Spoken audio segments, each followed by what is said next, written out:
ମହାପ୍ରଭୁ ଜଗନ୍ନାଥଙ୍କ ରଥର ସାରଥୀର ନାମ କଣ? Option A Arjun, option B Matali, option C Daruk, option D Shrikrishna. ତେବେ ଏହାର ସଠିକ ଉତ୍ତର ହେଉଛି ଅପସନ୍ ସି ଦାରୁକ। ମହାପ୍ରଭୁ ଜଗନ୍ନାଥଙ୍କ ରଥର ସାରଥୀର ନାମ ହେଉଛି ଦାରୁକ। ବଳଭଦ୍ର ରଥର ସାରଥୀର ନାମ କଣ?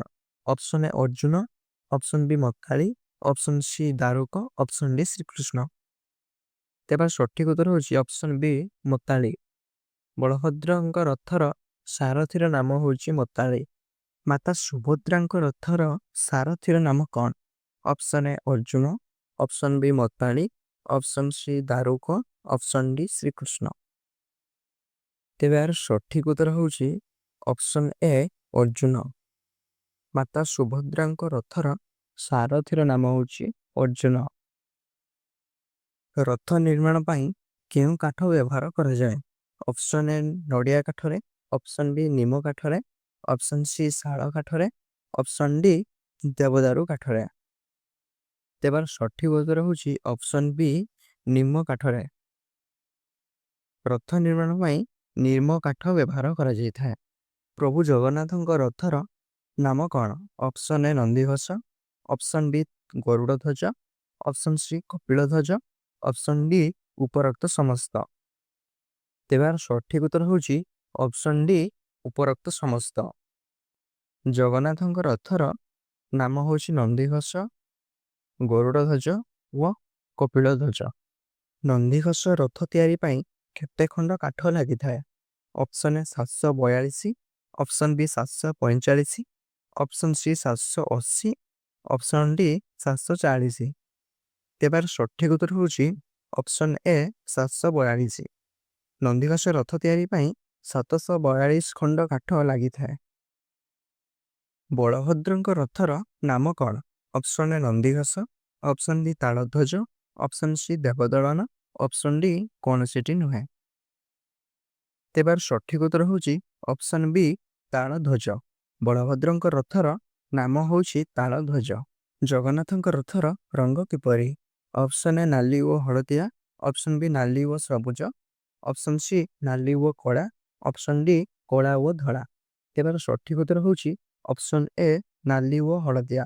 ଜଗନ୍ନାଥଙ୍କ ରଥର ରଙ୍ଗ ହେଉଛି ନାଲି ଓ ହଳଦିଆ। ନନ୍ଦିଘୋଷ ରଥର ଚକ ସଂଖ୍ୟା କେତେ? Option A 12, option B 14, option C 16, option D 18। ତେବେ ସଠିକ ଉତ୍ତର ହେଉଛି ଅପସନ୍ ସି 16। ନନ୍ଦିଘୋଷ ରଥରେ ମୋଟ 16ଟି ଚକ ଲାଗିଥାଏ। ପ୍ରଭୁ ବଳଭଦ୍ରଙ୍କ ରଥର ରଙ୍ଗ କିପରି? ଅପସନ୍ ଏ ନାଲି ଓ ହଳଦିଆ, ଅପସନ୍ ବି ନାଲି ଓ ନେଳି, ଅପସନ୍ ସି ନାଲି ଓ କଳା, ଅପସନ୍ ଡି କଳା ଓ ଧଳା। ତେବେ ସଠିକ ଉତ୍ତର ହେଉଛି ଅପସନ୍ ବି ନାଲି ଓ ନେଳି। ପ୍ରଭୁ ବଳଭଦ୍ରଙ୍କ ରଥର ରଙ୍ଗ ହେଉଛି ନାଲି ଓ ନେଳି। ତାଳଧ୍ୱଜ ରଥର ଚକ ସଂଖ୍ୟା କେତେ? Option A 12, option B 14, option C 16, option D 18। ତେବେ ସଠିକ ଉତ୍ତର ହେଉଛି ଅପସନ୍ ବି 14। ତାଳଧ୍ୱଜ ରଥର ଚକ ସଂଖ୍ୟା ହେଉଛି 14। ସୁଭଦ୍ରାଙ୍କ ରଥର ନାମ କଣ? Option A Darpadalan, option B Debadalan, option C Padmadhwaj, option D ଉପରୋକ୍ତ ସମସ୍ତ। ତେବେ ସଠିକ ଉତ୍ତର ହେଉଛି ଅପସନ୍ ଡି ଉପରୋକ୍ତ ସମସ୍ତ। ସୁଭଦ୍ରାଙ୍କ ରଥର ନାମ ହେଉଛି ଦର୍ପଦଳନ, ଦେବଦଳନ ଓ ପଦ୍ମଧ୍ୱଜ।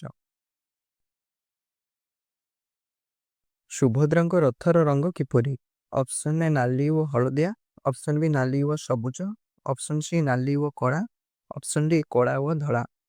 ତେବେ ସଠିକ ଉତ୍ତର ହେଉଛି ଅପସନ୍ ସି ନାଲି ଓ କଳା।